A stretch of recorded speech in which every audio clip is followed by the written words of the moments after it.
Welcome back. Orania, an Afrikaner-only town in South Africa, has weighed in on the US President Donald Trump's order halting financial aid to South Africa and offering refugee status to Afrikaners.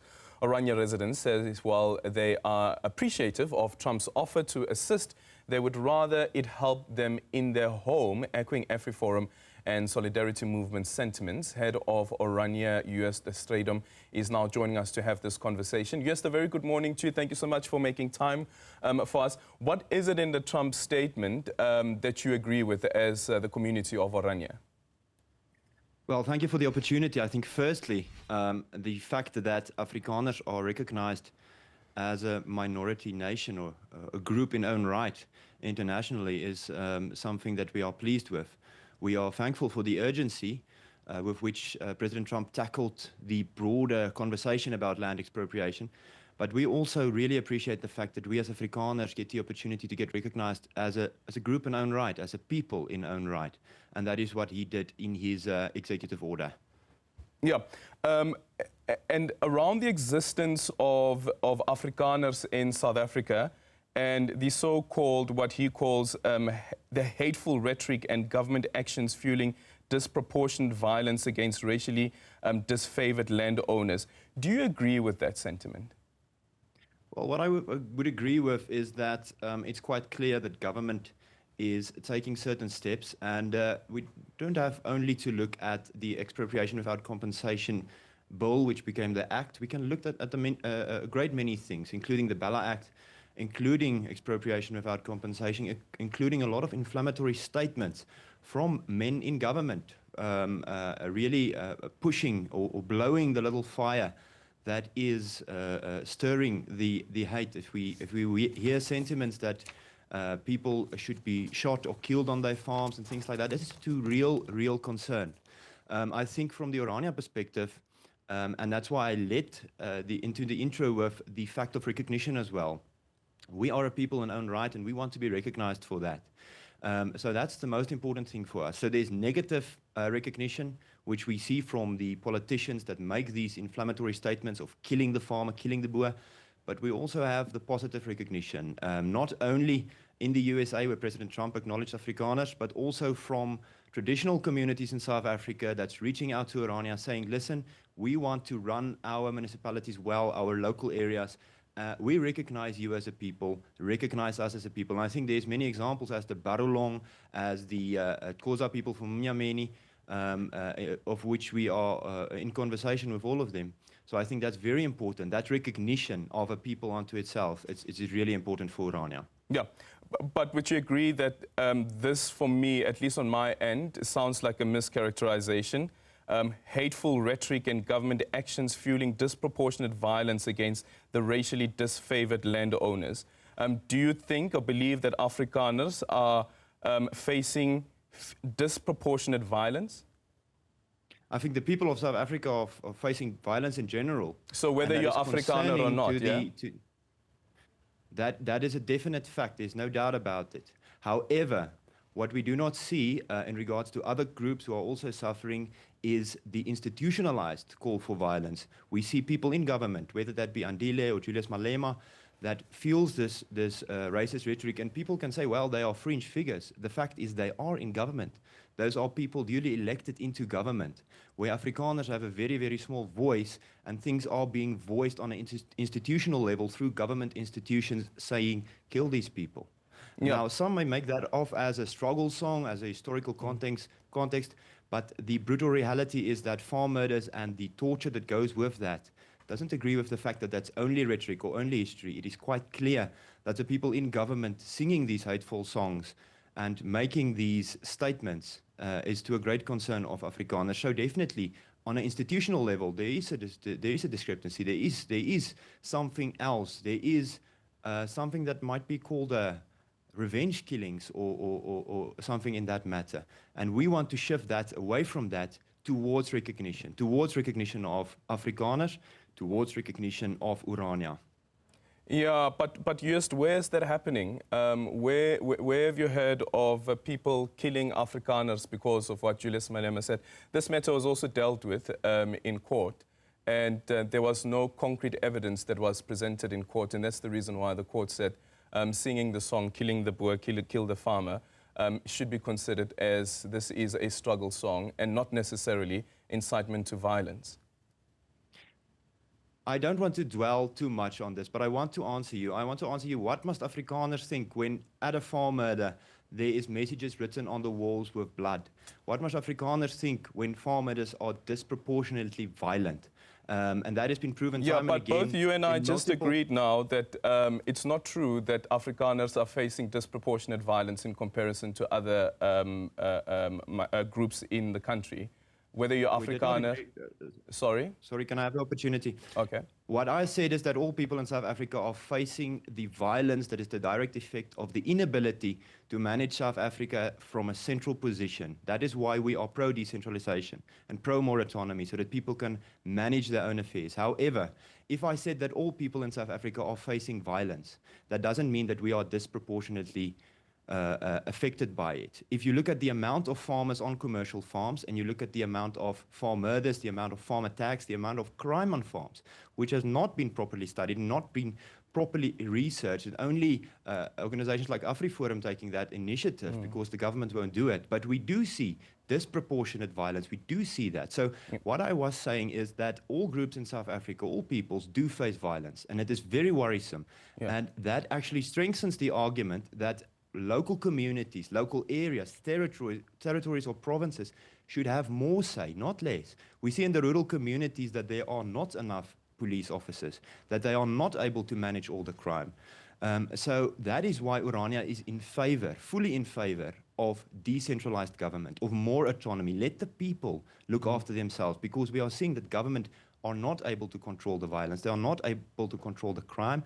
And actually, some members in parliament are feeling this. So let the people decide for themselves, whether that be the Afrikaners, the Barolong people, the people of Mnyameni, the Xhosa community in the Eastern Cape.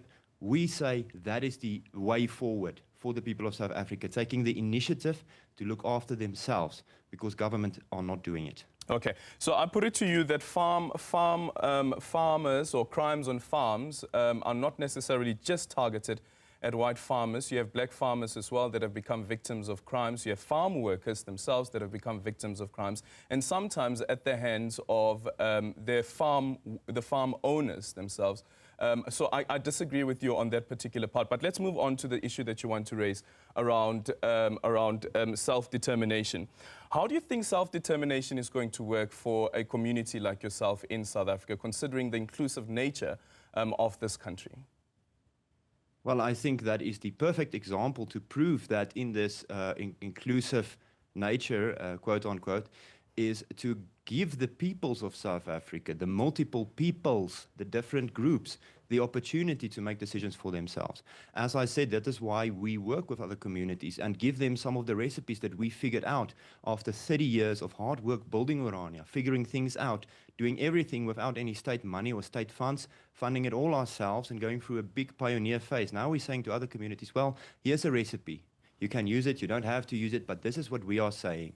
We are saying that communities in control of their own destiny, in control of their own fate, is objectively faring better because they take up the responsibility. So I think the whole conversation about things in public interest and so on, so that we see from the government, can easily be managed.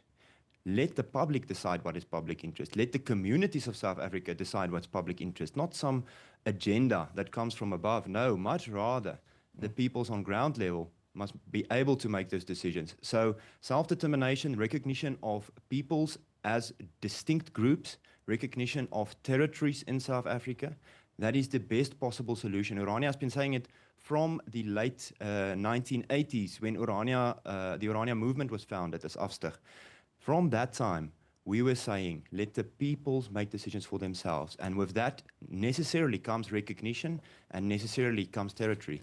And that is the way that we work through the land debate. That is the way that we work through the friction in this country. And that is the only way that the communities can take themselves forward peacefully. Yeah.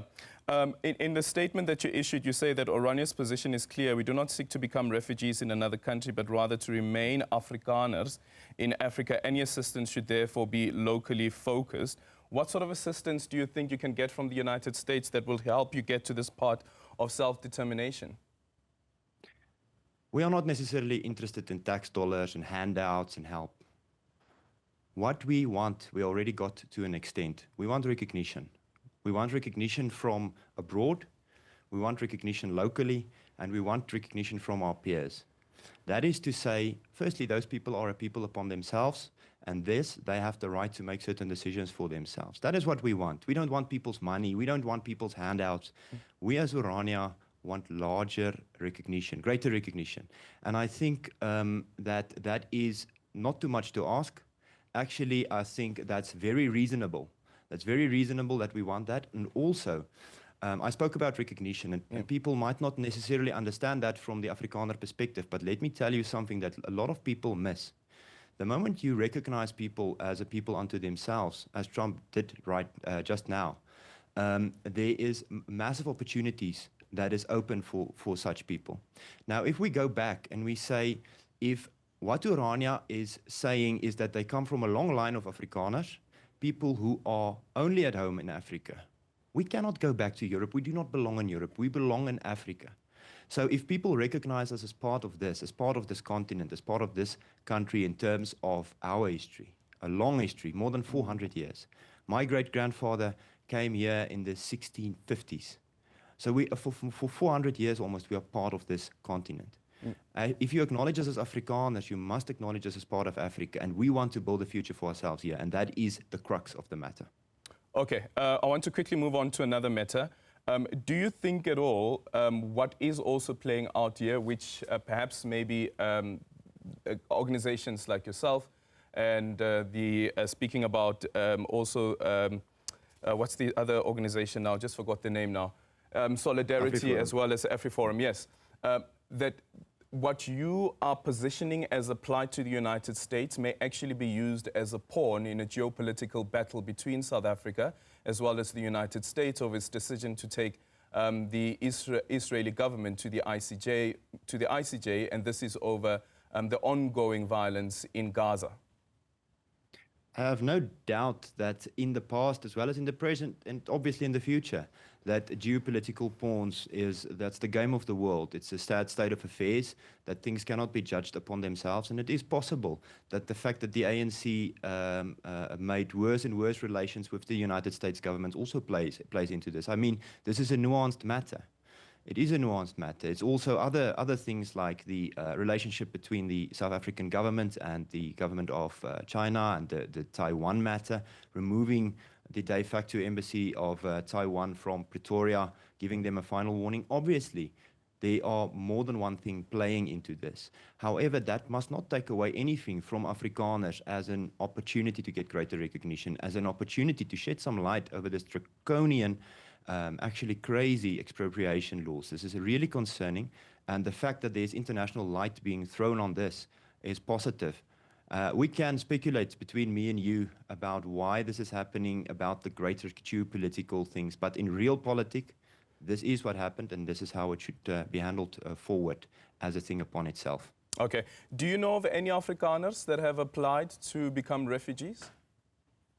I do not know, but obviously I won't know about for the broadness of South Africa. I do not think that the program is open yet. I am not sure how it will actually work. I think the executive order only stated that this process must be started. But I think obviously there are people who have been disproportionately economically or violently affected, and it must be their choice if they want to leave South Africa by whatever matter and by whatever way of immigration. However, we as Orania, as the Orania movement say, if someone wants to help us here. We are here. We are part of this continent, and we want a future, a stable future, mind you, here. So what we want to progress is not to be refugees in another man's country. We do not want handouts, as I said, but we ask only is for recognition to further our cause and to be a stabilizing factor here in Orania and in our broader region. Okay, thank you so much for your time. Joost Strydom is the head of the Orania movement there, and you just heard now what their position is on this call and the executive order by the United States President Donald Trump, and also their characterization of what's happening in the country to Afrikaners.